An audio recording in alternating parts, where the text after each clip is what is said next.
Welcome to 3 Minute Tech.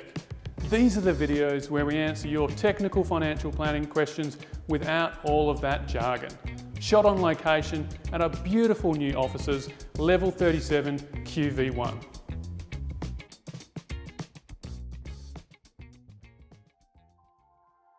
Now in today's episode, we'll be talking about different personal insurances. Now I can hear those who have already had their mortgage paid and are entering into a retirement phase that this might be something that they don't actually give a lot of consideration to. But I think it's important for everyone. For young accumulators who have big mortgages, this is very important. And for those already past that stage, it's important to communicate that with your children as well. Otherwise, they might actually be coming back to the bank of mum and dad. So it's a little bit morbid, but what are the main types of personal insurances? Well, there's life insurance, there's total and permanent disability insurance, there's trauma insurance, and there's income protection insurance. Now there's no rule book for how much and which insurances you should have. It's important to look at your own personal financial position to determine 1, how much you need, and 2, how much you can actually pay.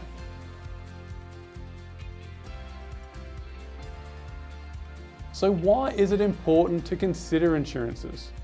Well, no one knows what's around the corner. And Australia, unfortunately, has a huge underinsurance problem. That's likely due to the fact that no one wants to think about these morbid scenarios. But the question I pose to you is, if anything happens to you, how is your mortgage going to get paid? Who's funding the kids' education? And how will your spouse and children pay for the living costs if you're not around to meet your income requirements?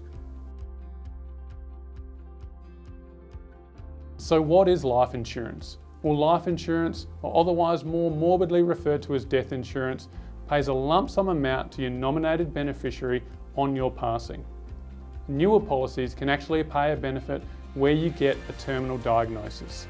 Now, life insurance covers things like your mortgage, it repays debt, it provides for education expenses, and equally it provides for living expenses, enabling your spouse to take a sabbatical from work. It can be owned in your personal name, it can be owned with superannuation. It's important to get advice to see what is appropriate and what amounts are appropriate for you. What about TPD insurance? Well, TPD, otherwise referred to as total and permanent disablement insurance, provides a lump sum in the event that you're ever unable to work again.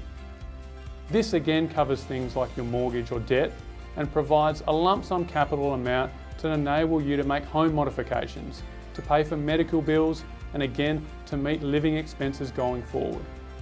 Once again, TPD insurance can be owned in a number of different ownership vehicles, the most common being personal ownership in your name, or another being inside superannuation, where premiums can be met with pre-tax cash flow. What about trauma insurance? Well, trauma insurance, otherwise referred to as living insurance, pays a lump sum amount in the event of a medical diagnosis such as cancer, heart attack, or stroke. Now, trauma insurance has the highest likelihood of a claim, and therefore the associated premiums are also the highest. And therefore it's important to give consideration about how much you need and how much you can afford.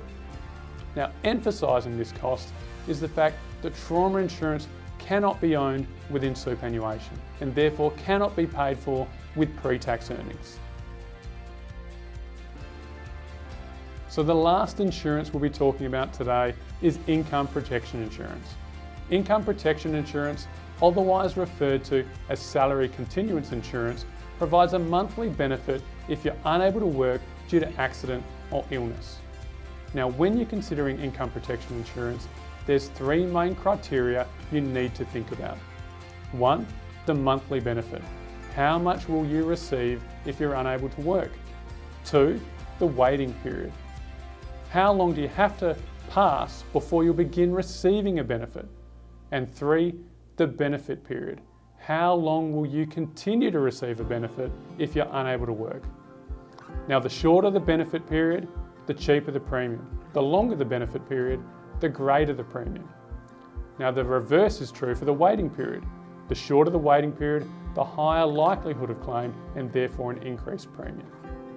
Now income protection insurance is tax deductible in your own name, and therefore the after-tax cost is the same whether it's held personally or inside of superannuation. Now in today's case study we have Leon. Leon is 35, he has a wife and he has 2 beautiful children.